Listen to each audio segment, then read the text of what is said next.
8:10. Ok, estamos grabando ya. Bien. Thank you. Bien. Sí, era para asegurarme si había visto las respuestas que me había hecho con relación Sí. a lo que hablaba en cuanto a Juan cuando dijo que estaba en En el el espíritu. espíritu. Ujú. Sí, y hay un detalle interesante porque es una experiencia donde él no pierde la noción. Por lo tanto, es algo que el mismo Espíritu Santo lo ubica para que él pueda tener sentido claro de todo lo que está ocurriendo. Por eso es que se va a notar a través del escrito la manera detallada en que él puede describir todo lo que él experimenta. Un término que se utiliza es el término éxtasis. Lo que sucede es que la definición éxtasis en el contexto bíblico no es un estado donde la persona pierde conciencia.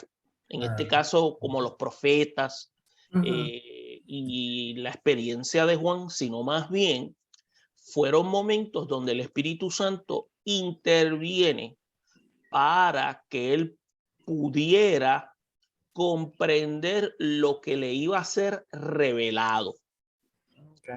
O sea, el concepto más bien éxtasis tiene una connotación de carácter místico e incluso algunas personas experimentan éxtasis bajo el uso de sustancias controladas, pero aquí no hay nada de eso. Aquí es una manifestación sobrenatural en donde la persona del Espíritu Santo también juega un papel fundamental porque él va a tener un momento donde ahora Jesús, el que había estado en función de ministerio, ya estaba en toda gloria y se estaba presentando como el Mesías victorioso. Y quería entonces presentar toda lo que se llama todo el programa escatológico, si se puede decir de esta manera, para la iglesia como para el mundo. Entonces, él presenta todo lo concerniente a lo que él recibe y usted puede notar que a través del documento el uso de símbolos, oráculos, es bien particular en el documento por la sencilla razón de que él estaba en una isla donde estaban también presos políticos o todos aquellos que eran considerados amenazas para el imperio. A él, que viene siendo el apóstol donde no experimentó martirio, debido a que el emperador se había estimado un decreto que personas mayores en contra del imperio se llevaran al exilio, por eso es que se lleva a la isla de Pasmo. Ahí es donde entonces él tiene la experiencia. Y es lo que se conoce como una revelación. El término griego que te utiliza es el término apocalipsis. Entonces, acuérdese que la definición cuando nosotros oímos apocalipsis es lo que nosotros definimos como fin del mundo. Pero apocalipsis no es fin del mundo. Apocalipsis es una transliteración de la palabra en griego que lo que significa es levantar el velo, es una revelación. Y lo que pasa es que está escrita en el griego y lo que hace es que se transmite al idioma español para pronunciarse también de manera fonética, pero tiene una connotación en la cual demuestra cuál es el futuro de la iglesia redimida, como cuál es el futuro de la prevaricación, el dragón, la bestia, el anticristo. Todos estos factores es lo que entonces a manera detallada se pueden ver en el documento. Por eso es que, acuérdense, 1 hora no es suficiente para poder hablar del libro, por lo tanto vamos a estar presentando el libro a manera panorámica. Puede ser que en algún momento dado, para poder trabajar el libro de Apocalipsis, lo ideal es primero sumergirnos en el libro de Daniel, que viene siendo la escatología del Antiguo Testamento. O sea que van de la mano. Sí, Te bendiga, Luis, ¿cómo estás? Entonces, sí,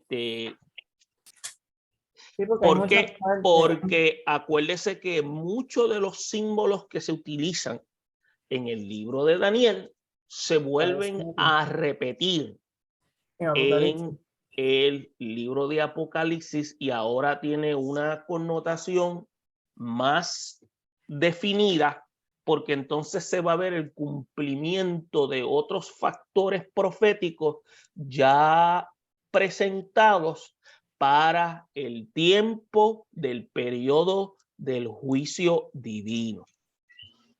¿Estamos claros? Por eso es que hay un término que se utiliza y es el término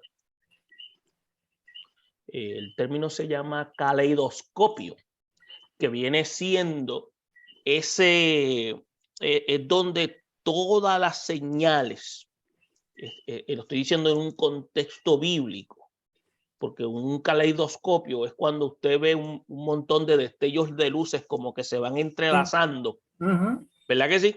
Pero aquí a lo que yo me estoy refiriendo, el término caleidoscopio es un término de carácter espiritual en la cual el Dios de la Biblia comienza a dar a entender todo lo que él había mostrado desde los tiempos antes de la iglesia, entiéndase, desde el Antiguo Testamento hasta el periodo de la culminación de los tiempos, en donde entonces se comienza a tener sentido y en donde Dios da a mostrar su verdad, su propósito, si pudiéramos llamarlo así en general, y que entonces el ser humano pueda comprenderlo de esa manera. Por eso es que ese término caleidoscopio viene siendo lo que se llama la acumulación de eventos, un montaje, una especie de cuadro, pero en el contexto bíblico se refiere a todo lo que Dios ya venía diciendo. Entonces, y entiéndase que lo estoy diciendo en un término escatológico, no lo estoy diciendo en un término artístico, sino que lo estoy diciendo en un término escatológico. Entonces es importante porque ahora, para yo poder entender lo que va a estar ocurriendo en el libro de Apocalipsis, yo tengo que entonces ver qué fue lo que Dios comenzó a dar a conocer para el tiempo del exilio bajo el profeta Daniel. Entonces, por eso cuando usted va a leer el documento de Daniel, acuérdese, cuando usted va a leer lo que es escatología, usted tiene que tomar en consideración que son eventos futuros donde Dios ha declarado. Y como Dios ha declarado, significa que en su omnisciencia. ¿Y por qué él lo dice de esta manera? O se dice de esta manera. Se dice de esta manera porque en el proceder del ser humano, en su estado caído, eso le ha permitido, si podemos señalarlo de esta manera, a Dios ver el resultado de ese comportamiento. Por lo tanto, ¿qué él hace? Muestra desde el futuro que es lo que se llama el término final, el destino final de estos individuos, naciones, pueblo fiel. Ahora, ¿por qué lo digo de esta manera? Porque acuérdese que lo que Dios quiere resaltar no es el factor de la destrucción, sino el factor de la esperanza. Por eso es que usted va a notar que el libro de Apocalipsis resalta es la esperanza, porque usted no va a encontrar en la Biblia el término aniquilar, pero cuando usted va a Apocalipsis, usted puede ver que cuando habla de un surgir donde el pecado, la maldad y todo eso va a ser que sacado, quiere decir a manera lo que se llama implícita de que va a ser aniquilado, ya no va a ser partícipe en la vida de aquellos que han sido fieles. Entonces usted va a notar también en el libro, cuando usted empiece a sumergirse en la lectura, va a entender de que la iglesia, los cristianos, Dios no los procesa por juicio, Dios los procesa por disciplina. Los juicios son para aquellos que se levantan en rebelión y en oposición a Dios. Y eso usted lo ve desde el Antiguo Testamento hasta el tiempo final. Estamos claros. O sea, yo sé que pueden surgir muchas preguntas. Las preguntas las pueden hacer. Vamos a tratar de contestar las más que estén a nuestra disposición, ya que es un material bastante vasto.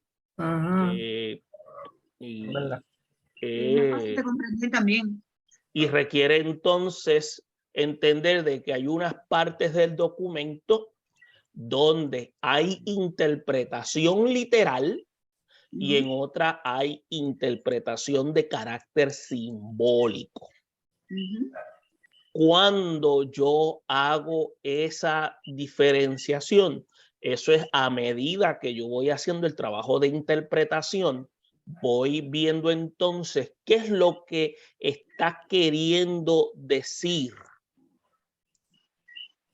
el destinatario, perdón, el que está queriendo decir el autor a su destinatario, porque los términos de símbolos y oráculos simplemente los podía entender la iglesia de aquel tiempo y se escriben de esa manera porque, acuérdese, cuando se escribió un documento estando en un lugar exiliado, en ese lugar había guardias.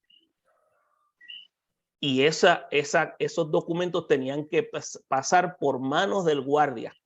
Cuando ellos empezaban a leer el documento, no le veían pies ni cabeza porque estaba escrito a manera simbólica. Es como clave. Entonces, exactamente. Entonces, ellos pensaban que ese individuo estaba delirando. Por eso cuando usted va a trabajar en el documento, usted se va a dar cuenta que el inicio del documento de Apocalipsis empieza en tercera persona. Ahora, ¿por qué empieza en tercera persona?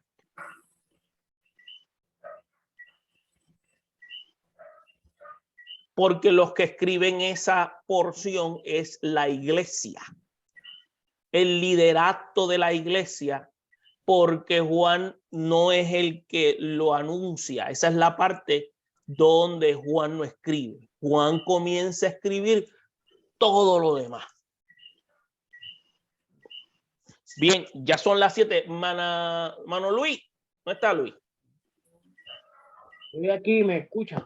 Sí, Luis. Bendiga. Porque de que no viene vas a apagar la pantalla. No, espérate. ¿Qué pasó aquí? Por lo menos te ves. Ok. Ahora, Luis, llévanos en oración. Porque acuerda, este es la última sección. ¿La última sesión de qué? Ay, bendito. Ha perdido, se faltó. Ay, bendito. No, es la última que hacen del curso. ¿Es la última clase? Ay, bendito, ¿qué tú te crees? ¿Que nosotros íbamos a estar aquí 4 años? Bueno, leer Apocalipsis nada más tardábamos como 10 y con todo y con eso no lo íbamos a ver todo. No, es que es bien amplio, ¿verdad? Son un montón de secretos ahí que... Ujú. O sea que ya Bueno. no nos vamos a conectar más nada. Bueno, yo me estaba reuniendo, lo que pasa es que ya estoy viendo empezaron en una euforia como 20 y pico. Sí, ahí, sí, ahora hay 7. Y ahora, Bueno, el No, número porque perfecto del Señor, 7. bendiga, Viviana, ¿cómo está? Buenas noches, Dios bendiga. Parece que los miércoles nosotros nos reunimos en una dinámica y entonces parece que los muchachos también van a empezar al grupo de oración en la iglesia donde ellos asisten. Y entonces me dijeron anoche para cambiar la dinámica para el jueves. Y yo le dije, pues yo lo anuncio en el grupo de los jueves, porque si no cualquier cosa, pues veo la clase porque se graba. Mira para allá, sacrificando a uno, ¿eh? Ay, Dios. Qué cosa. La última, yo le dije, pues la cambiamos entonces para los miércoles. Sí, chacho. Te enteraste ahora que es la última, si no nos sacrifica. Si no nos sacrifica. No, pero se lo iba, ahora mismo le escribí a la esposa de mi amigo que estaba en pie todavía los ensayos de los miércoles de su iglesia. Pero nada, nos la pasamos bien. Sí, Bien, ok. Bien, vamos a orar, hermano Luis, ore. Eterno Dios, Padre Celestial, Señor, te damos gracias en esta noche hermosa que tú nos permites y nos das el privilegio de llegar delante de ti, Señor. Dándote gracias, Señor, por tu amor, por tu perdón, por tu misericordia y por tu bondad.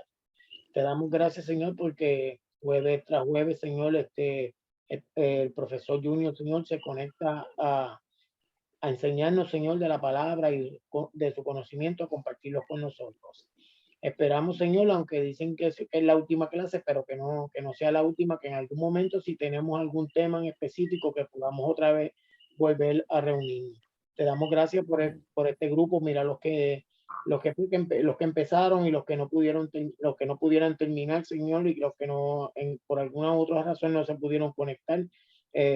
Entendemos también que hay muchas personas pues que tienen algunas situaciones, pero gracias, Señor, porque tú nos permitiste compartir estos momentos, Señor amado, y atesoramos, Señor, las lecciones aprendidas y todo el camino que nos fue llevando desde Génesis hasta ahora al Apocalipsis. Te doy gracias esta noche y bendigo, Señor, a los que están conectados. En el nombre poderoso de Jesús. Amén. Amén. Bien, vamos a trabajar. Ya habíamos iniciado, lo único que no habíamos hecho era orar porque habíamos dado tiempo a que entraran. Esperamos a ver si entran más. Pero decidimos iniciar unos minutos antes, hacer unos comentarios, pero lo que no pudieron captar, lo van a captar grabado. Bien, vamos a estar hablando del libro de Apocalipsis. Entiéndase que se escribieron muchos Apocalipsis. El libro de Apocalipsis fue un documento que tuvo contratiempos para ser aceptado en el canon del Nuevo Testamento. Entonces, estaba el Apocalipsis de Pedro, en adición al Apocalipsis de Juan. Se dice que algunos señalan que este Juan no es el mismo Juan de los discípulos, pero los eruditos especialistas en las ciencias bíblicas, experimentados en las lenguas muertas, se han dado cuenta de que la forma en que está escrito tiene parecido a los escritos que ya Juan había hecho. Por lo tanto, entonces se le atribuye el documento al apóstol Juan ya en su estado como anciano. Está en la isla de Patmos y usted va a notar una cosa que le quiero decir de antemano: el libro de Apocalipsis no está en orden. Yo no sé si usted sabía sobre eso. El libro de Apocalipsis no está en orden. No está en orden porque lo que se sometió fue a manera de boletín informativo. Era una estrategia de Juan para que el documento llegara a la iglesia. Okay. O sea, esto no fue un rollo de papel y él dijo, mándaselo a la iglesia. Eso no trabajaba como ahora, que él mandaba un texto. Acuérdese que no habían esas tecnologías. Él tenía que entonces bypassear toda esa información de tal manera que esa información llegara a manos de la iglesia. Por eso es que usted va a notar que cuando usted lee el documento, vuelvo y repito, a principio se inicia en tercera persona porque la iglesia es la que hace el prólogo. No lo hace Juan. Okay. Juan lo que hace es todo lo demás bajo la dirección. En otras palabras, el escrito lo hace Juan, pero Juan lo que fue un amanuense. El autor de Apocalipsis es el mismo Jesús. Si usted lo analiza en todo el sentido de la palabra. La revelación de Jesucristo. Entonces, por eso que dice la revelación de Jesucristo. Entonces, ¿qué hace Juan? Juan no se está acreditando la autoría. Juan lo que se le puede acreditar es el escrito. Pero el documento es uno que es bajo la revelación de Jesucristo. ¿Estamos claros hasta aquí? Sí. ¿Entendieron esa parte? ¿Captaron ese concepto? Entonces, la iglesia cuando recibe el documento, entonces empieza a manera de rompecabezas a darle un sentido lógico. Bueno, esto yo creo que esto debe ir aquí, debe ir aquí. Por eso es que es donde surgen todas estas vertientes de ideas y conceptos. Otro aspecto que usted nunca debe olvidar, y es que Apocalipsis es un documento de esperanza. No es un libro de Harry Potter. Es un libro de esperanza.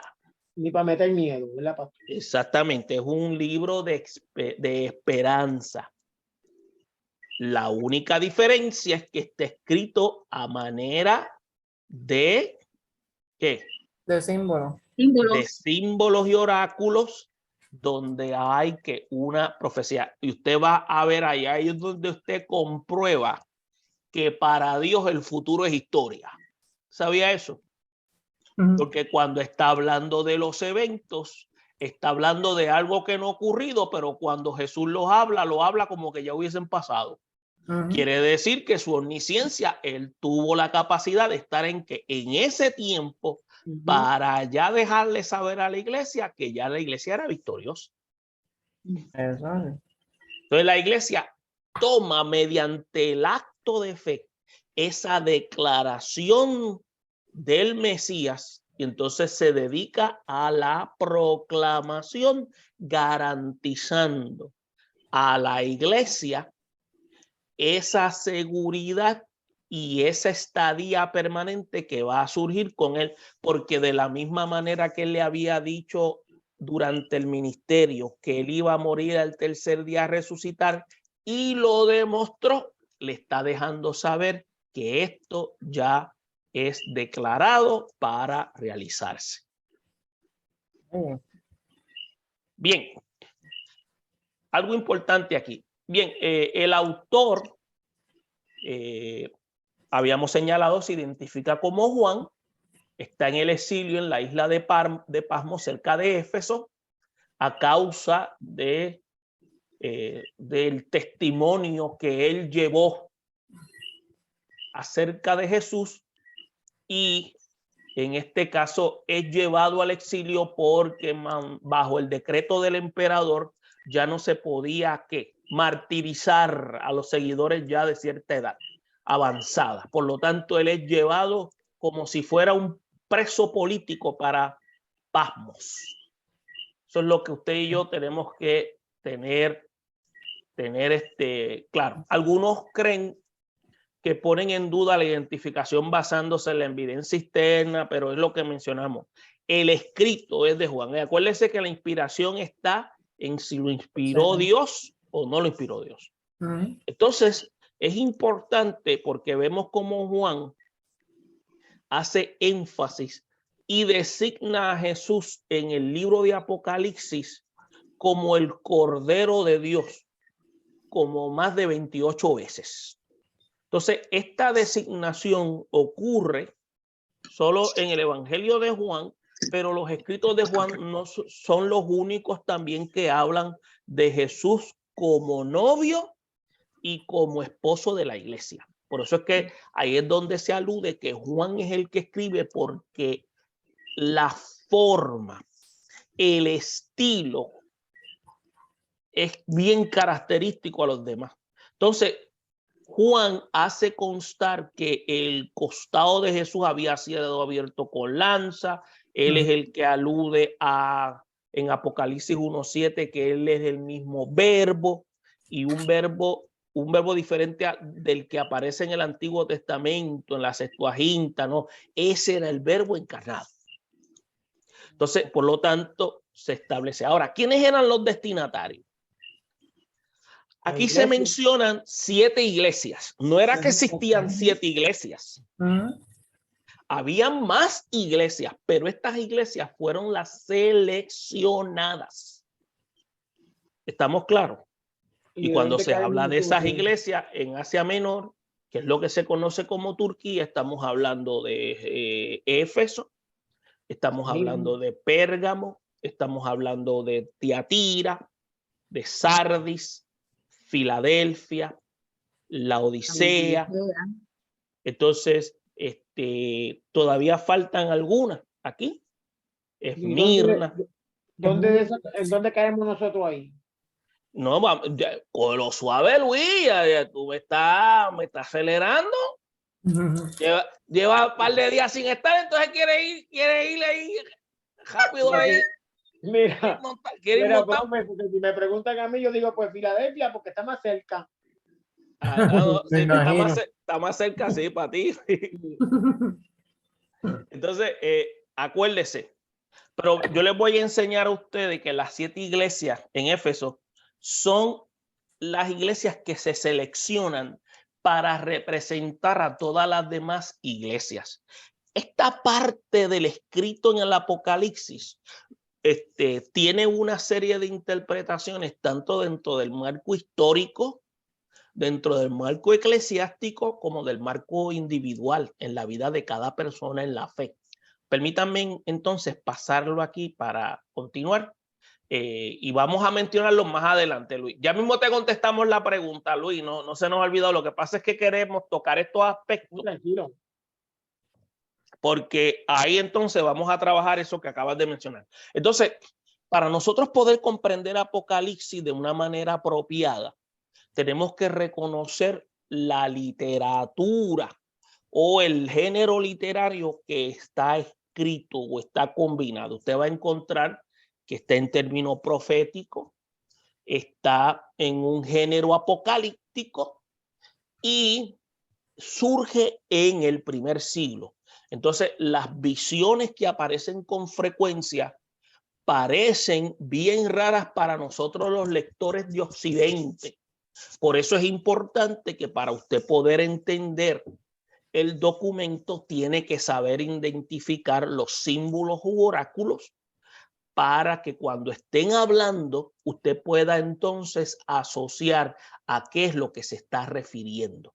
Por ejemplo, cuando habla de los 7 espíritus, como la pregunta que me hizo Rosemary, que habla en el capítulo 1, los 7 espíritus es una alusión, escuche bien, a una serie de aspectos que describen al mismo Dios, en la cual habla del Espíritu de Dios, ese es uno, habla del Espíritu de sabiduría, ese es el segundo, habla del Espíritu de inteligencia, ese es el tercero, habla del Espíritu de consejo como cuarto, del Espíritu de poder como quinto, de Espíritu de conocimiento como sexto y como séptimo, Espíritu de temor o reverencia. ¿A qué se refiere eso? A la capacidad del Todopoderoso, en este caso manifiesto. Por eso es que cuando se habla de 7, 7 tiene que ver con plenitud, como también tiene que ver con culminación. Y eso usted lo va a encontrar en el documento de Apocalipsis, dependiendo del capítulo como lo presenta, aquí cuando habla de los 7 espíritus, yo le contesté a Rosemary, pueden encontrar la respuesta más adelante en la página. Estaba dirigido a la iglesia y quería dejarles saber cómo Jesucristo manifestaba su capacidad para poder discernir el comportamiento de la iglesia. Por eso es que también se utiliza la frase mirada escrutadora. Ok. Entonces, los profetas del Antiguo Testamento usan mucho el lenguaje simbólico de Juan, que es más bien una de las características que se ve dentro de estos documentos. Entonces, los que están familiarizados con el Antiguo Testamento, con la literatura apocalíptica, pueden entender el concepto de la interpretación. Por eso es que cuando tengamos la oportunidad de hablar del libro de Daniel, que antes de trabajar con Apocalipsis se requiere entonces que naveguemos por el libro de Daniel para ir identificando lo que Dios ya venía hablando desde el periodo profético y en la experiencia del pueblo de Israel en el exilio. Entonces, usted va a notar que el libro de Apocalipsis o el documento comienza con Juan, que es el último apóstol que sobrevive, ya un hombre de edad avanzada, estaba en una isla, y la isla de Pasmos no era la isla de Hawái, eso era una isla estéril, ¿sabes? Ellos los tiraban allí para que se murieran. Y que no iban a salir de allí. Exacto, la intención era no salir de ese lugar porque se esperaba que allí murieran. Entonces, mientras él estaba en Pasmos, a él lo recibió el mismo Jesucristo dándole una visión. Ahora, a él lo trataron de freír como una alcapurria antes de pasarlo el proceso. Entiéndanse. Lo que pasa es que el Señor permitió que sobreviviera. ¿Estamos claros? Entonces, cuando a él lo arrestaron, él estaba en Éfeso. Él estaba ministrando a la iglesia y a las ciudades que estaban circundantes. Entonces, estaba con la intención de fortalecer y animar a aquellas iglesias. Entonces él ya no podía ministrar a ellas en persona y siguiendo el mandato divino se dirige a ellas a través del libro de Apocalipsis bajo esta revelación que el mismo Señor le muestra. Entonces las iglesias habían comenzado a sentir lo que se llaman los efectos de persecución. Entonces, por lo menos, un hombre, probablemente un pastor ya había sido martirizado, como menciona el capítulo 2, versículo 13, y Juan mismo había sido exiliado. Entonces, la tormenta de persecución estaba a punto de irrumpir en una furia total sobre la iglesia. Déjeme decirle, en el tiempo antiguo la iglesia se perseguía cuando la acusaban, pero mientras tanto no había problema, porque la iglesia no era un problema para el Estado, era cuando alguien se quejaba de la iglesia y ahí era donde había un levantamiento. Entonces, estas iglesias permite que entonces a través del documento de Apocalipsis se provee un mensaje de esperanza, diciendo que Dios está en control, Dios es soberano de todos los acontecimientos de la historia humana, y aunque frecuentemente el mal parece haber inundado todo y los hombres impíos, poderosos, aparecen controlar, su condenación, escuche bien, será definitiva porque Dios se encargará de juzgar con gloria a sus redimidos, pero también con justicia a aquellos prevaricadores. Preguntas hasta aquí. ¿Quedó más claro que las manos de un carbonero? Bien.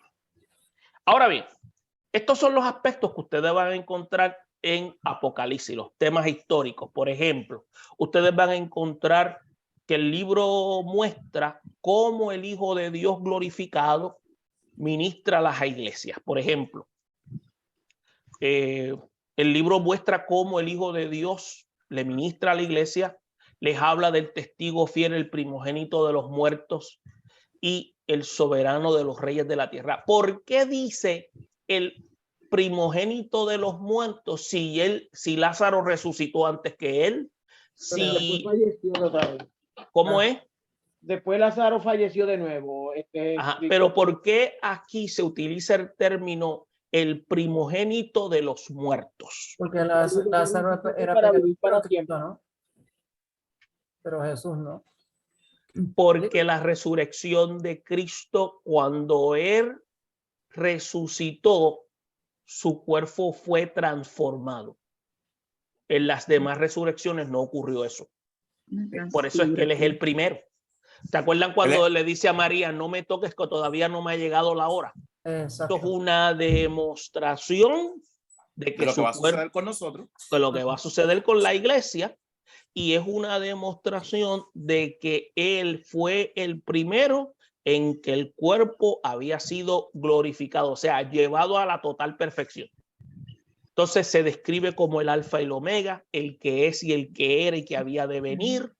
Entonces también se describe como el primero y el último, el que estaba muerto pero que ahora vive por los siglos de los siglos. Amén. Habla del Hijo de Dios, del amén, el testigo fiel y verdadero, del león de la tribu de Judá, el cordero en el cielo con autoridad para abrir el título de propiedad de la tierra. Cuando usted vea en la Biblia, en Apocalipsis, que había con una vara, una caña para medir, una vara que era como una caña para medir, eso simboliza para la toma de una propiedad, como también para el proceso de juicio.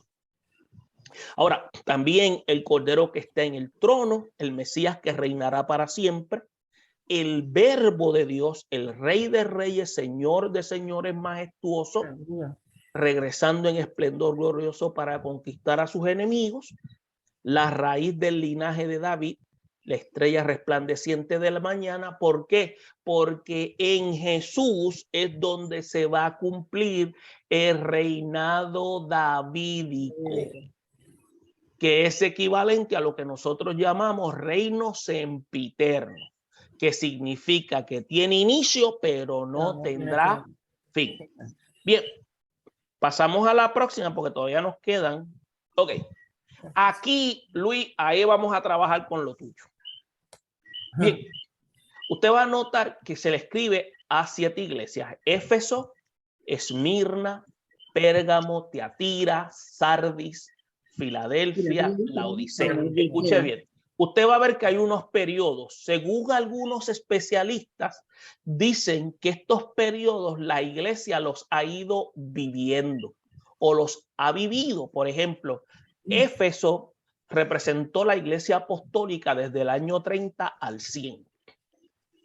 Esmirna, que es identificada como la iglesia perseguida del primer siglo al tercer siglo, al siglo segundo, del año 312 después de Cristo. Escuche bien, porque le vamos a añadir, le estamos poniéndole al pan una lechuguita primero. Entonces dice, en Pérgamo habla de la iglesia indulgente, donde fue del periodo del 312 al 606. Tiatira, una iglesia que asume una postura pagana en el año 606. Luego pasa el periodo de una iglesia muerta como la Sardis para el año 1520, y ahí es donde surge la Reforma. ¿Por qué? Porque la Reforma es donde se vuelve a tomar ¿qué? Lo que se había hecho al principio, porque según hombres como Martín Lutero habían dicho que la iglesia se había corrompido, por lo tanto había una reforma. Ahora, cuando se habla de la reforma, usted no puede pensar que fue simplemente una reforma religiosa. Fue una reforma en las artes, En todo, ¿no? Por eso es que empezó a hacerse el estudio de la escritura en las lenguas muertas, en el hebreo, en el arameo, en el dialecto griego. Empezó también a surgir lo que se llama hacer trabajo hermenéutico. Entonces surge también lo que se llaman las traducciones. Por eso es que usted va a notar que Lutero es el primero donde escribe el documento para que lo lea el plebeyo, porque antes los únicos que podían leer la Biblia, ¿quiénes eran? Bueno, que estaban en los templos. Los que únicos que podían leer la Biblia eran las La monarquías, burguesía. la burguesía, lo único, lo que tenía, la aristocracia, el plebeyo no podía hacer nada de eso. Los que tenían monedas, los que podían Entonces, leer. usted está notando que hay una reforma. Entonces, la iglesia de Filadelfia es... Una preguntita que me quedé en el tintero. Usted ahorita habló de Sardi, que era una iglesia muerta. ¿A qué se refiere ahí? Esta iglesia muerta, que el concepto de la proclamación, el concepto del sincretismo religioso que fue poniendo la iglesia católica para ir ganándose adeptos dentro de su organización, causó que la iglesia entrara en un letargo. Y entonces hay una especie de muerte. Acuérdate, después de esta situación, ¿qué pasa? ¿Quién era los que antes tomaban dominio sobre los pueblos? Estaban los reyes, las monarquías centralizadas y la iglesia a través de los padres. Sí. ¿Se da cuenta? Por eso es que entonces, a través de la reforma, el feudalismo se va abajo. A través de la reforma surgen los bancos. A través de la reforma nace la clase media.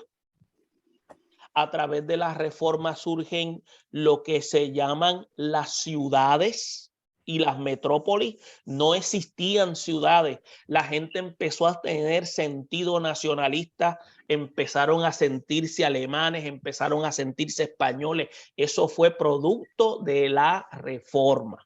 En eso también, digo, perdón, en eso también es que sale lo que le llaman la era del Renacimiento.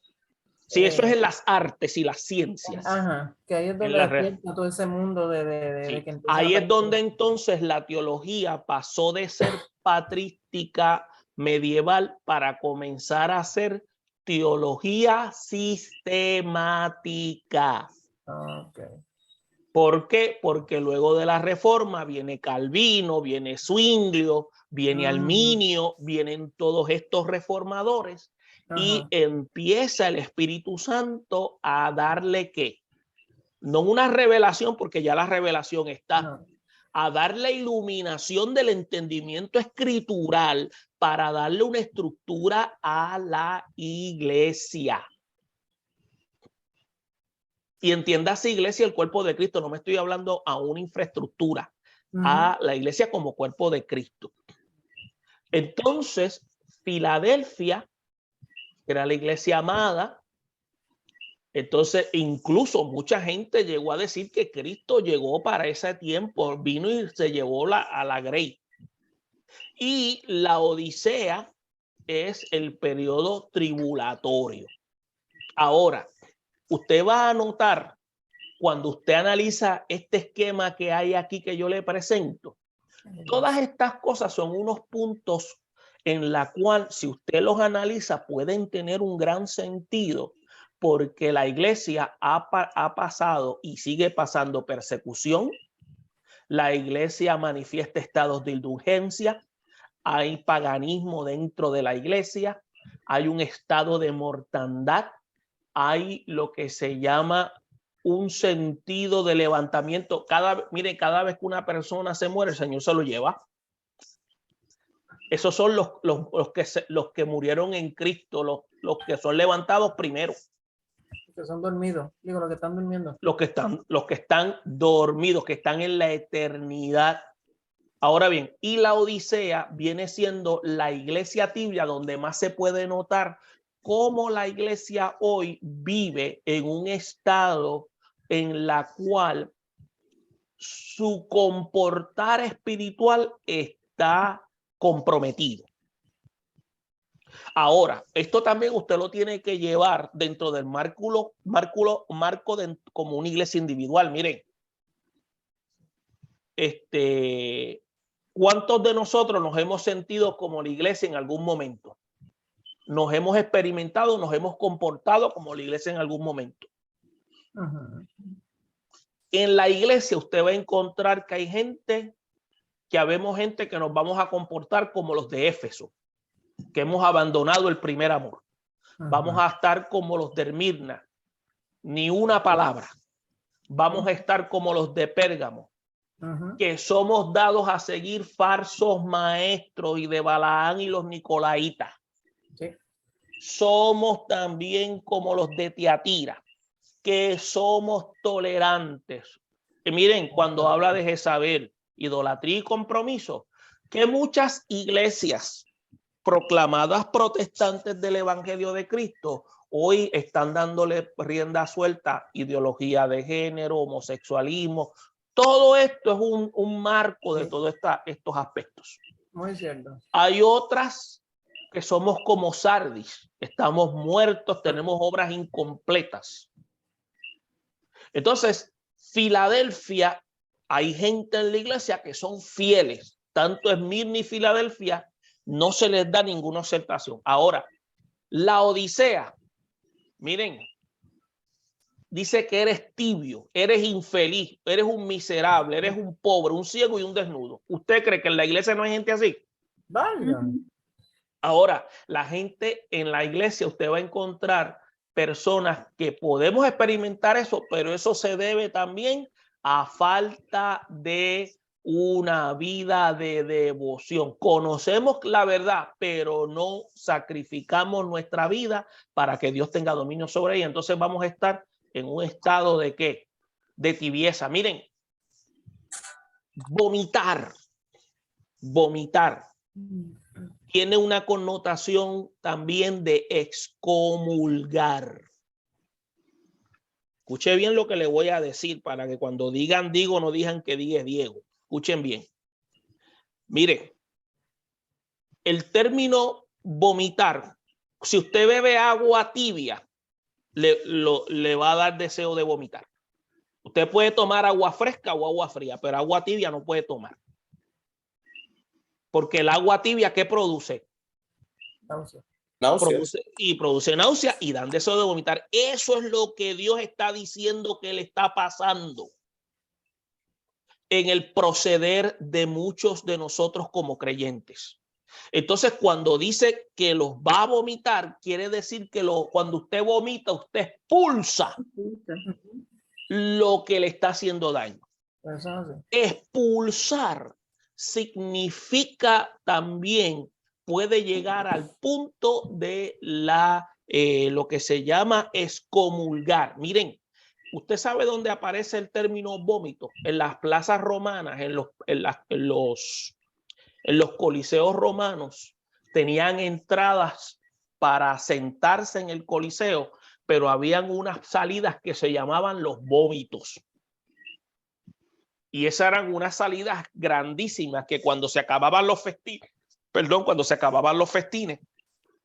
la gente, en vez de salir por donde entraron, salían por esas puertas que se llamaban vómitos. Por eso es que los coliseos se vaciaban en un santiamén. Okay. Se excomulgaban del coliseo. Entonces, déjeme decirle, yo prefiero ser excomulgado de un templo, pero yo no quiero ser excomulgado de parte de Dios. Es verdad. Eso, acuérdese de una cosa. ¿Por qué? Porque ya quiere decir que hay un estado de rebelión y apostasía en mi vida, en la cual yo le estoy diciendo a Dios con mi conducta, yo no necesito de tu intervención. Por lo tanto, ¿qué hace Dios? Te saca. Saca al individuo. Entonces, acuérdese, no es, lo que pasa es que nosotros como todavía seguimos tomando un poco del vino viejo, rápido le damos a Dios conceptos sentimentalistas. Dios está enojado, está prendido, y eso es verdad.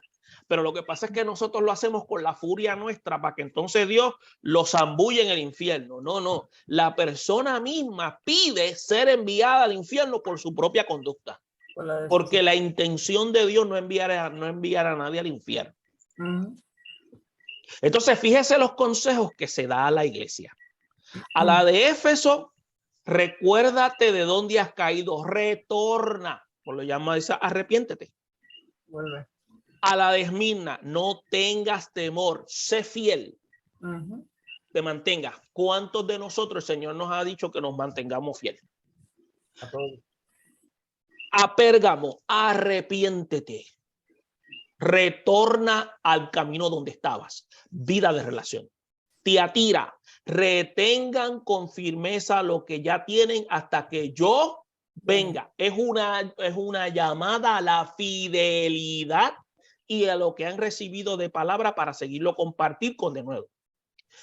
A Sardis, estén alerta, fortalezcan lo que les queda, recuerden, obedezcan y arrepiéntanse.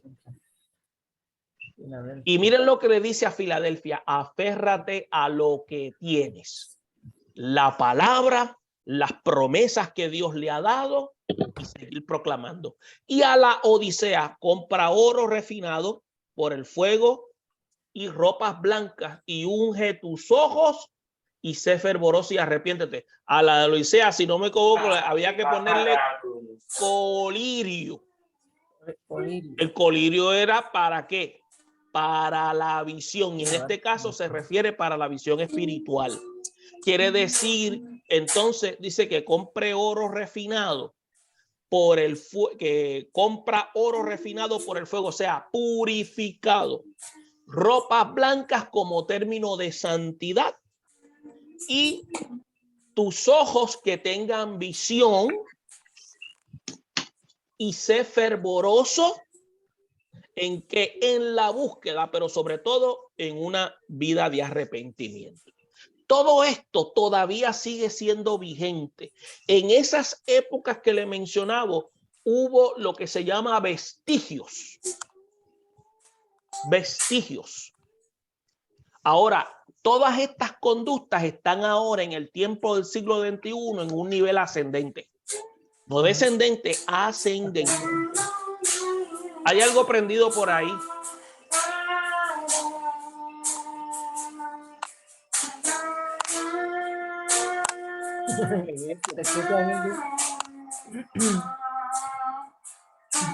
¿Quién tiene música por ahí? Eso no es mío. Ah, perdón, es que Yair está grabando y se me abrió. Yair, ay, bendito, por ahí por Yair. Por ahí porque se eliminaron San Diego. Ajá, mira, los símbolos de Apocalipsis y su significado. Cuando se habla de abismo, se habla de tierra y caos. Cuando se habla de ángel, se está hablando de un mensajero. Cuando se habla de arca del testimonio, es igual al arca del pacto, como también al trono de Dios. Y ahí están las evidencias a través de los pasajes bíblicos. Cuando se habla de arco, se está hablando de éxito en la guerra contra el mal. Cuando se habla de aguas, agua significa gente o significa naciones. Cuando se habla de arco iris, se está hablando de un acuerdo entre Dios y los hombres. Eso no es la bandera de los homosexuales. Para aclarar, eso no tiene que ver absolutamente nada con eso. Ahora bien, cuando habla de alas, está hablando de velocidad. Acuérdense, lo que le estoy dando son los significados. Aceite significa Espíritu Santo. Ancianos ayudan a Jesús en el santuario, y ancianos también habíamos señalado en una de las preguntas que hiciste, se refiere a la iglesia redimida por los tiempos. ¿Estamos claros? Babilonia, escuche bien. Babilonia significa confusión, pero también es hermana de apostasía y es hermana del mundo gentil en contra de Dios. Balaam es lo que representa el compromiso con la idolatría. Hoy estamos viendo que muchos gobiernos tienen un compromiso con la idolatría. No le llaman Balaam, pero sus compromisos son con ¿qué? Con otras cosas que no sean relacionados con Dios. Sí. La bestia es reino, es gobierno y es poder. Cuando se habla del color blanco, se está hablando de pureza. Cuando se habla de canto, de cántico, no de un pedazo de cántico, está hablando aquí, pero de canto, que se refiere a un ángulo de la tierra, está hablando de los puntos cardinales. Cuando habla de los 4 vientos, se está refiriendo a norte, sur, este y oeste, que significa el globo. Caballo representa batalla y representa lucha. Ahora, todavía me faltan para que esto no se le quede corto. Cuando se habla de llave, se habla de control y jurisdicción. Cuando se habla de llave de David, se está hablando de poder para abrir y cerrar el santuario.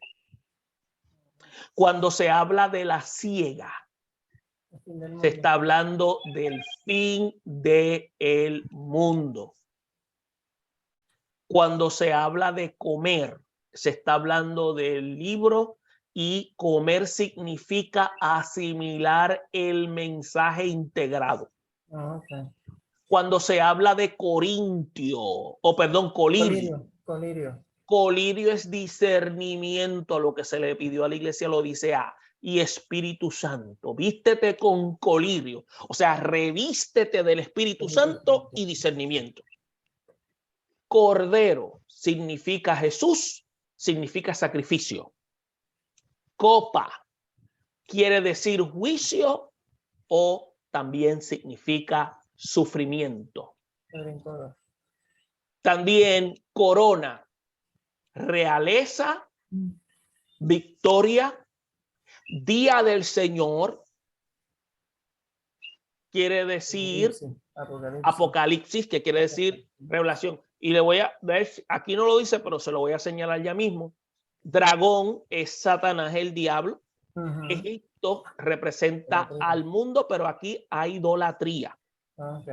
Esposa del Cordero está hablando de la Nueva Jerusalén, la iglesia de Cristo. Espada es guerra, derramamiento de sangre. Ahora bien, yo quería mencionarles algo aquí. Cuando hablamos de dragón, día de... Acuérdense en que está las bodas del Cordero y otra cosa es la cena del Señor. Nosotros vamos a estar en las bodas del Cordero, pero no en la cena del Señor. No vamos a estar en la cena. ¿Perdón? No vamos a estar en la cena. No, si tú quieres estar ahí, estás medio en un gran problema. ¿Por qué? Porque la cena del Señor viene siendo, escuche bien, la guerra de Almagedón, donde entonces viene Cristo a vencer las naciones y el derramamiento de sangre va a ser tan y tan apoteósico que Dios va a enviar a las aves de rapiña del mundo a que vengan a consumirla. Por eso es que se llama la cena del Señor. ¿Tú quieres estar ahora, Luis? No, ya ahora no. Ok, está bien. No, Yo tengo una pregunta. Yo tengo una pregunta, pero no sé si está ahí o no está. Apocalipsis habla, yo como que lo he escuchado, lo he leído en algún momento, de la gran ramera. ¿A qué se refiere con eso? La gran ramera tiene varias definiciones y entra dentro del marco religioso. Hoy, una de las ejemplos que se puede notar es la misma Iglesia Católica, en la cual se le da ese título, pero se refiere al sistema religioso, al concepto del sistema religioso. Déjenme ver si yo consigo alguna información aquí para corroborar lo que les estoy señalando.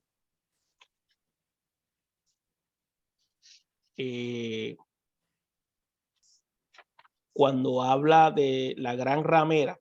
Lo que, si me pudieras dar, si me pudieras ser más específico, creo que puede ser mucho mejor.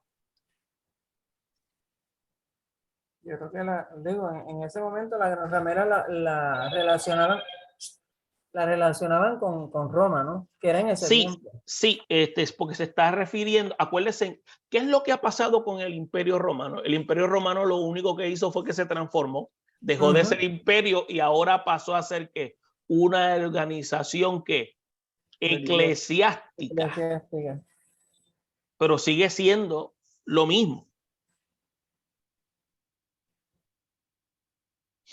Entonces es importante que entendamos que cuando habla de esa ramera, está hablando entonces de ese proceder dentro del marco religioso que puede ser de carácter atractivo, pero no es parte, sino que viene siendo un factor destructivo para la comunidad gentil. Ajá, miren, cuando dice lo que yo les acabo de mencionar, ok, cuando habla la ramera sentada sobre la bestia, vamos a ver, le voy a decir, cuando se habla, por ejemplo, de Babilonia la Grande, la madre de las rameras y de las abominaciones de la tierra, cuando busques en Apocalipsis 17:1-6, que dice, miren lo que dice, vi a la mujer ebria de la sangre de los santos y de la sangre de los mártires de Jesús. Y cuando la vi, quedé asombrado con gran asombro. O sea, está hablando a manera hiperbólica. Entonces, algunos comentaristas lo que hacen es que afirman que en la historia de 17 siglos del catolicismo romano, desde el tiempo de Constantino el Grande hasta Juan Pablo II, se hallan lo que se llama elementos característicos que corresponden a las profecías del capítulo 17. Ahora bien, una opinión que es fuertemente sustentada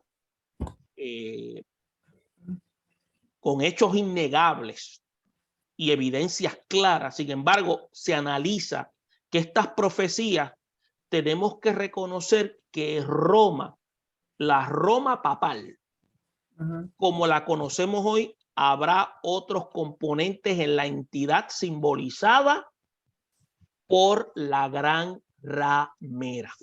Eso yo lo escucho. Por ejemplo, cuando se habla la descripción de la mujer vestida de púrpura y escarlata, que habla adornada de oro, de piedras preciosas, es bien familiar el Vaticano para todos los que sabemos de los atavíos y adornos que usa la Iglesia Católica. Fíjense en la ropa que ellos utilizan y miren los colores, a ver si los colores que ellos no usan no machean con lo que estamos mencionando aquí. Sí, es verdad. Entonces, la ramera de Apocalipsis 17 incluye y sobrepasa el sistema papal. ¿Estamos claros? Por eso es que se dice que el Vaticano podría encabezar el sistema. La Iglesia Católica podría ser lo que se llama la negociadora y el agente catalizador pero ya se empezó. Del instrumento religioso. Acuérdate que esto ha sido de manera ascendente con el transcurso de los tiempos. Ajá, dime, Romero. Eso ya empezó hace rato, porque en un momento dado empezaron a mostrar que, o sea, viéndolo con la mente fría, ¿no? Cuando el Papa actual empezó a invitar a otras personas de otras religiones para hacer lo que en un momento dado dijo que ya no era necesario que hubieran tantas, sino que hubiera uno. Sí. Y eso salió público, o sea, eso es de los momentos en cuando uno pues puede conseguir, tengo acceso de buscar información y eso salió a la luz pública, pero tranquilamente como si hubieran dado un mensaje común y corriente. Y yo cuando vi eso diré, ¿cómo es? Espérate, páralo ahí. Y entonces uno empieza a hacer atar, lo que le llaman atar cabos de aquí, de allá y del otro lado, y es realidad. O sea, lo que pasa Mira, es que tú vas a notar que el sistema, este sistema es uno que ha desarrollado lo que se llama una diversidad maliciosa. exacto. Entonces, y esa diversidad maliciosa lo que ha hecho es simpatizar, porque ha sido de una forma muy sutil, y va a ser aceptada por todo lo que se llama el sistema católico. Y cuando se habla de imperio romano, se está hablando de imperio a todos aquellos que están bajo poder actual. Exacto. Ahora bien, de los últimos días, entiéndese, personas que van a abrazar estos conceptos. Por eso es que la historia identifica al Vaticano como la ramera. La Iglesia Católica Romana, o más específicamente lo que se llama la Santa Sede, La Santa Sede. la ciudad del Vaticano, es una entienda que eso es una entidad mundial, Sí. con categoría de Estado. Sí, porque el ejército Entonces, ella maneja sus propias leyes, sí, cuenta con bienes tiene y su propio recursos de ejército. toda clase y mantiene relaciones con todos los gobiernos del mundo. Entonces, se dice que esa ramera se va a sentar sobre muchas aguas. Por eso es que hay una serie de detalles relacionados con este símbolo. ¿Por qué? Porque la ramera que implica el catolicismo romano, por ejemplo, en el ámbito moral, en primer lugar, hay que entender que el término ramera en el griego es como decir porneia, que es fornicar. Se refiere a corrupción idolátrica. Que el sistema religioso impone sobre los que hayan rechazado el verdadero evangelio de Cristo. Es por eso que la idolatría promovida y sustentada por esta religión falsa incluye una variedad de creencias erróneas. Por eso es que la Iglesia Católica, uno de los instrumentos que utiliza mucho es el sincretismo. Ok, ustedes practican eso, no, pero ustedes pueden ser de nosotros porque nosotros no te impedimos que tú sigas creyendo en estos conceptos. Exacto. Y eso, déjeme decirle, usted sabe que en la misma sistema de protestante ha pasado eso. ¿Por qué? Miren, nosotros hemos sacado de contexto los paños ungidos. Hemos sacado de contexto las sombras. Hay gente que te venden los paños ungidos para que tú le envías una ofrenda y te pones el paño y el Señor te va a librar ¿de qué? De tumores cancerosos. Miren, eso es una especie de espiritismo evangélico. Eso es sincretismo. Eso es sincretismo. Luis, ¿eso contesta a tu pregunta? Sí, pero es que está fuerte. Pero que está fuerte, ven acá. ¿Contesta o no contesta o te quedaste en el aire? No, contesta, sí. Sí, pero acuérdate, cuando dice que es una amplia, quiere decir que esto se ha ido diseminando a nivel mundial. Se ha ido diseminando. Acuérdese una cosa, usted no se ha dado cuenta que a lo bueno le llaman malo, y a lo malo bueno. Por ejemplo, miren, no se sorprenda de aquí a unos años que empiecen a probar el canibalismo.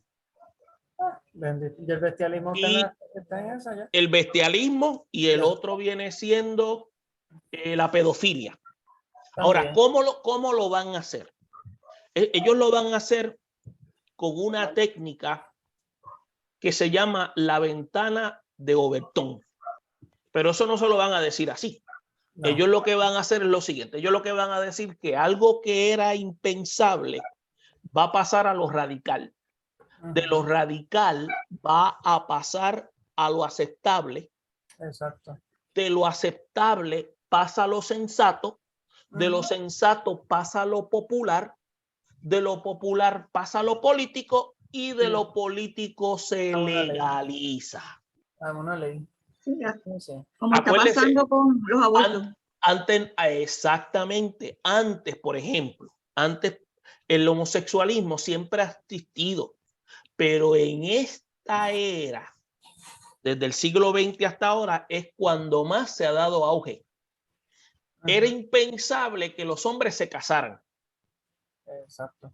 Pero ¿qué pasa? Surge la idea y se lleva un tono radical. Pero entonces, ¿qué sucede? Se empiezan a descubrir a través de la historia que hubo césares que tenían pareja que eran del mismo sexo. ¿Por qué? Porque el concepto amigo para los imperios y especialmente para el griego no era asociado con un hombre y una mujer. Los amigos tenían que ser del mismo sexo para poder satisfacer sus propias necesidades. Entonces, eso dentro del marco sociológico lo empiezan a hacer ¿qué? Aceptable, porque te están trayendo evidencia. Y de lo aceptable te lo pasan a lo sensato. ¿Cómo es aceptable?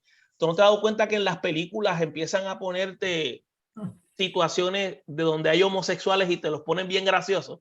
Y se la están poniendo en las películas de los niños chiquitos. Oye, qué bufio era ese gay me caía bien, ese gay me caía bien. ¿Te das cuenta?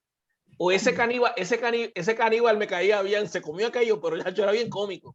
Así es que se empieza todo este proceso. ¿Se da cuenta? Y por eso es que le digo, de lo impensable a lo radical, de lo radical a lo aceptable, de lo aceptable a lo sensato, de lo sensato a lo popular y de lo popular a lo político, y finalmente se legaliza. ¿Por qué de lo popular a lo político? Porque una vez se establece un grupo por ley, hay que protegerlo. Aquí no se está pensando si es bueno o es malo. Es que tienen derecho. Ajá, Mana Romero, usted tenía un comentario. De lo que usted está comentando, yo sí, digo, yo no veo películas de nene chiquito, me gustaban antes las de Tom y Jerry, las de los Picapiedra, pero ahora uno ve unas películas que uno dice, Dios mío, de la forma como lo están presentando, especialmente las de Disney, que literalmente te están presentando las cosas tranquilamente como a joya bichuela.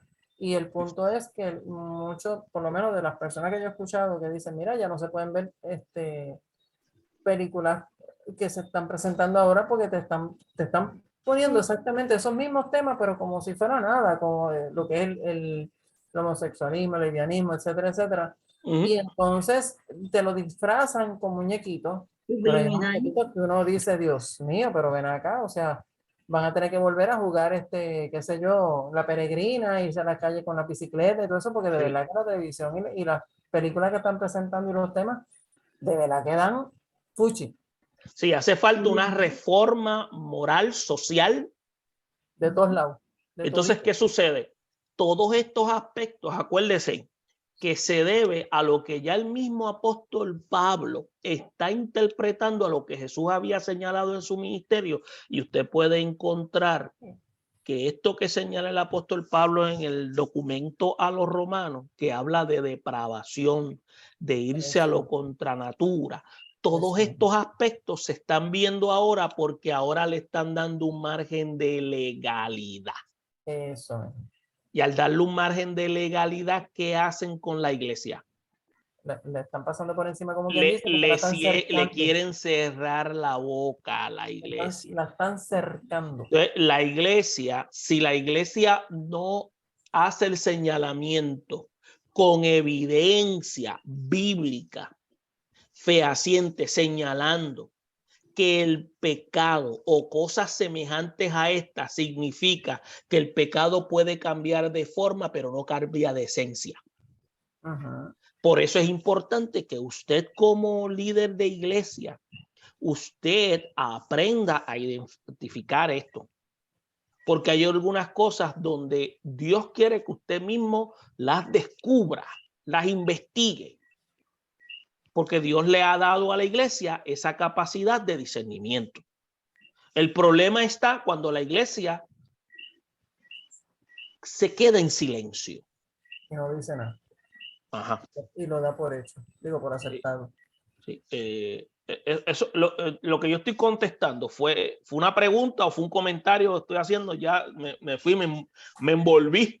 Sí, pero es verdad, todo lo que dice es verdad. Ok. Si la iglesia no abre la boca, pues entonces lo va a dar por hecho, como que están de acuerdo. Entonces, ¿dónde queda el que uno dice, no, eso no es correcto, aunque le caiga a uno como a chincha y lo miren a uno atravesado, pero no. Sí. Ahora, quiero señalar esto antes de irme, ya son las 7:05, no quiero... Ok, miren. No, yo tengo las 8:05 aquí, 9:05 allá. Porque el cambio de hora. Ok, dice, usted va a encontrar, esta es la estructura, usted va a encontrar lo que has visto, eso es la introducción, Jesús entre las 7 iglesias. Entonces, cuando se habla de cántaro, son los cántaros, usted va a ver que las 7 iglesias, de los 7 candeleros, la iglesia están ubicadas y si usted las marca en puntos, va a formar como una especie de candelero. Por eso es que esa es la forma en que Juan hablaba para identificarla.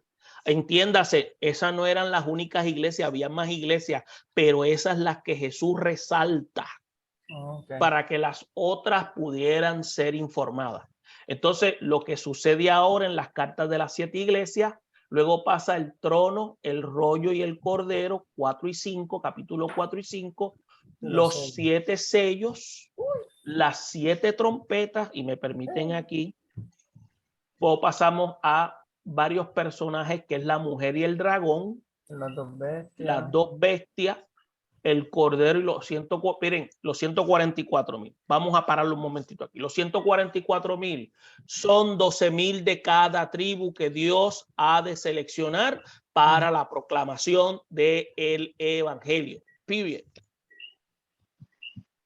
Porque ¿quiénes son los que van a estar proclamando en aquel tiempo? En el tiempo de la tribulación y la gran tribulación. El pueblo de Israel, y se va a distribuir de 12,000 en 12,000. Y cuando habla de los 2 olivos, escuche bien, puede ser que esos 2 olivos estén en proceso. Algunos resaltan que es Enoc y Elías, pero algunos resaltan de que esos 2 olivos ya pueden estar o estarán en proceso aquí, nacerán aquí y serán revestidos de la autoridad del Espíritu Santo para el tiempo de la tribulación. Entonces, vienen el 15 y el 16 con las 7 copas, Babilonia, la gran ramera o prostituta, entre los capítulos 17, y me permiten y cerramos aquí con lo que es alabanza por las bodas del Cordero, el retorno de Cristo. El retorno de Cristo aquí es la segunda venida literal y nosotros venimos con él. ¿Estamos claros? Los 1000 años, la maldición de Satanás, el gran trono blanco, el juicio, los nuevos cielos y tierra nueva, y secula seculorum, la eternidad. Escuche bien, el concepto de los 1000 años puede variar. Hay gente que dicen que ya el milenio se inició. Hay otros que hablan que el milenio va a tener su inicio una vez termine la guerra de Armagedón. Eso yo no tengo problema con eso, porque yo lo que quiero es irme en la primera guagua. Sí, a mí no me interesa todo lo demás. Ahora, lo que me interesa es que yo esté preparado para que cuando el Señor me venga a buscar, yo esté listo. Y como decía un hermano en mi iglesia, yo quiero ir al cielo aunque sea apestoso a humo. ¿Entiendes? ¿Verdad? Entonces, ¿qué sucede? Aquí, en ese proceso, hay una interpretación que señala que la gente va a estar en ese periodo, los de esa generación, y los que vivan en justicia son los que van a vivir ese periodo. Los que vivan en desobediencia son los que van a morir y van a condenación porque lo decidieron así. Esa es la forma en la cual la mano de Dios se ha de manifestar en ese periodo. Eso es una de las interpretaciones. El juicio del trono blanco es donde viene la muerte segunda y donde ya todos aquellos, los que han muerto sin Cristo, serán ahora lanzados al infierno. ¿Qué significa? No hay nadie en el infierno. Por eso es que se habla en la Biblia del lugar de tormento y en el griego le llamaban el tártaro. Que tampoco me interesa ir allá, no tengo planes, ni esa es parte de mi agenda. Simplemente con el nombre que sepa es suficiente. Y escuche bien, la iglesia no va para el cielo. La iglesia lo que va para el cielo es un party de 7 años. La iglesia viene a morar a una tierra nueva, a un cielo nuevo, y usted va a notar una cosa, no va a haber templo. No, porque ¿Por qué no va a haber templo? no, porque el templo de por sí ya no va a estar. Cristo es el templo. Saque. Porque el resplandor de Dios es el que va a estar con nosotros. Dios va a estar con nosotros en ese cielo, nueva tierra. Y Nueva Jerusalén está hablando de lo que se quiso hacer desde el principio. Yo le voy a enviar un video de 2 partes. Ustedes lo van a ver con calma, estudian y lo analizan. Bueno, mi gente, hasta aquí llegamos. Hasta aquí llegó después de más de 30 horas. Tenemos corto. Han sobrevivido, por lo menos tengo que incluir a la hermana Viviana y a la hermana también María Miranda, a la hermana Rosa Pagán, a la hermana Rosemary. Presente. Y Luis, que casi llegó asfixiado. Cogiendo. Ahí casi han sido los sobrevivientes. Aleluya. Los felicito. Pronto van a recibir sus certificados de haber completado su uso en Biblia. De verdad que me quedé con la cara. Pero esto simplemente fue un panorama. Ustedes desean hacer algo más, acuérdense, esto es un proceso. Ahora, como decía un pastor, busquen una caja de bacalao y empiecen a predicar la palabra. No, de verdad que sí, por mi parte, de verdad que lo disfruté. Amén. Es que uno entrar a un mundo de verdad que fuera de, porque es que uno lee y sigue como que surgiendo más información y tú buscas aquí, buscas allá y buscas en otro lado y como que tú no acabas, porque es que realmente tú no acabas.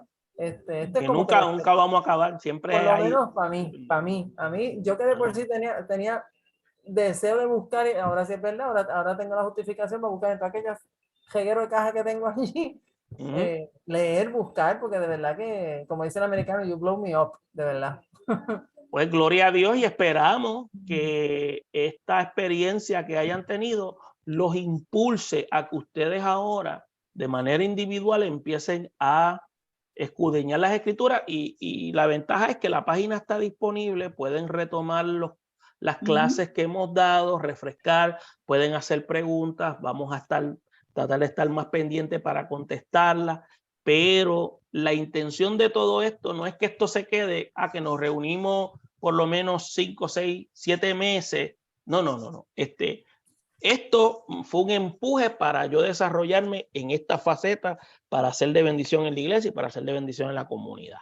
Amén. Da cuenta, pues es lo único que nosotros podemos aportar. Acuérdense que yo no estoy allá en Morovi, pero ustedes están, ese es su mundo allá, esa es su gente y esa es la gente que ustedes necesitan alcanzar. Tengo uno que cogió clase hoy también. No es mío. Ok, bien. Si tienen preguntas o dudas, confianza, pueden enviarlas a la página, trataremos de contestarlas lo antes posible. Luego, si hay algo pendiente que quieran tocar algún otro tema, otro detalle, nos vamos a coordinar para volvernos a reunir, pero esto estaba pautado para acabarse en junio 23, pero al Señor le plació pues que acabáramos hoy, porque a usted pues le gusta coger vacaciones y a mí también. Entonces, pues, terminamos. Esperamos que haya sido de edificación y sigan hacia adelante. Luis, ya te fuiste, estaba loco por irte. No, se me apagó el laptop. Ay, bendito. Se me apagó mi tablet. Ay, no. Bueno, mi gente, vamos a despedirnos aquí a orar. Estamos vivos. Y vamos a dejar a Luis que revuelva y repita y ore para que nos despida. Otra vez, ay, me tiene punto. Bueno, tengo punto porque fueron 2 jueves que no estuviste. Y tenés que coger esos 2 puntos, porque si no. Ay, señor, pues vamos a orar. Esperamos que la tablet no se me vaya a 17 porque ya está en lo último. Ok. A ver. Dios eterno, Padre celestial, gracias Señor por este tiempo hermoso que tú nos diste en esta travesía por la Biblia, Señor. Te damos gracias por nuestro profesor, Señor, que Sí, Señor. jueves tras jueves estuvo disponible para nosotros, para inculcarnos, Señor, las enseñanzas bíblicas, Señor, que son de tu conocimiento y para compartir con nosotros. Sí, Te Señor. damos gracias, Señor, por el grupo que terminó estos capítulos, Señor, y estas clases, Señor. Te pido también por los que no pudieron terminar, Señor, que por lo menos puedan escuchar las clases que están grabadas, Señor, que todavía las pueden atesorar. Amén. Y esperando que sea de beneficio para nosotros, para que nosotros también podamos enseñar a otros. Te doy gracias, Señor. Mañana es un día de trabajo, Señor, y tenemos nuestro estudio bíblico, nuestro fin de semana también, nuestro culto el domingo, Señor, esperando que seas tú, Señor, ministrando a nuestras vidas, Dios. Todo esto te lo pido, Dios, en el dulce nombre de tu Hijo. Amén. Amén. Dios le bendiga y pues Bendiciones. esperamos en algún momento dado volvernos a conectar.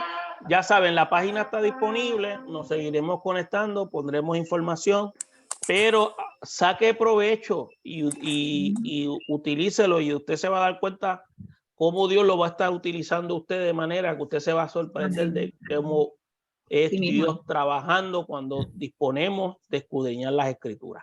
Amén. Bueno, mi gente, Dios le bendiga, Dios le guarde y hasta la Gracias. próxima ocasión. Muchas Amén. gracias. Vemos. Gracias por el Muchas tiempo. gracias, profesor. Muchas gracias, Muchas profesor. gracias. Ok, gracias. Ahí me cuida, hermana Rosa, hermana Rosemary. Luis, Nos vemos. te bendiga. Y Después saca. voy a los Phillies.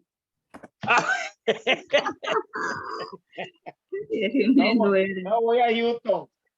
Oh, ahí esto. No, Yo yo lo con- que quería era que se eliminaran los Yankees. Y yo también, así que yo con que gane esto. Invito, lo siento por Kenneth, que le envié una escoba. No, quien está en consejería pastoral está pasando una crisis, pero eso es parte de.